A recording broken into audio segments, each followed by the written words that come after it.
I've always loved building things, and I remember when I was young, perhaps 6 or 7, going to my grandfather's workshop, as he was one of a team of carpenters, and I was placed behind one of the rows of workbenches there, were full of hand tools, and deciding to make a box, which was great fun, in particular because they were real tools, and I got a lot of help from the other carpenters there.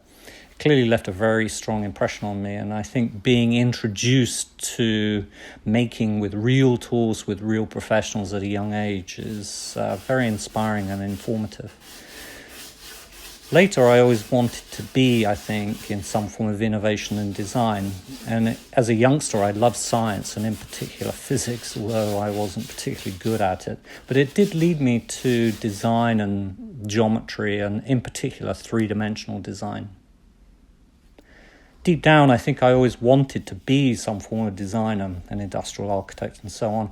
And I actually ended up studying graphic design and introduced to the classic Bauhaus ideas of, those clear, crisp, no-nonsense design principles that stayed with me. And designers such as Ray and Charles Eames and Henry Dreyfuss and the mathematics of Buckminster Fuller were all tremendous influences. So making a product useful with clear function as well as an aesthetic appeal are, important to me. It's function as a purpose, getting to the essence of the shape without that unnecessary decoration and fluff.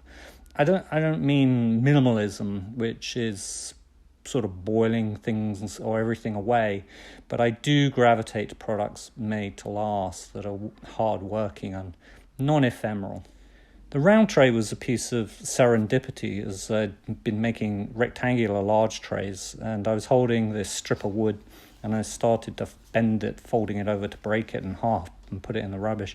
But the further I bent it, the further it went round, and it eventually folded back on itself, and I noticed it made a beautiful curve, so I clamped it in place, and the rest is sort of easy to explain.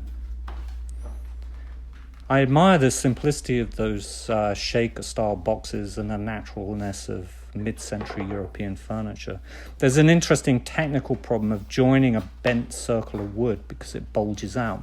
So cutting an oval in the wood allows it to become a circle, and overlapping the band felt very natural, and pegging it with oak dowels felt quite honest.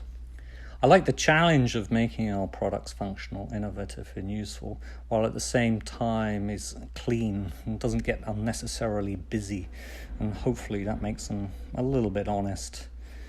I also want to be in motion, improving our designs and looking ahead to new innovations, materials and tools. Design that's going to last, at least for a little while anyway.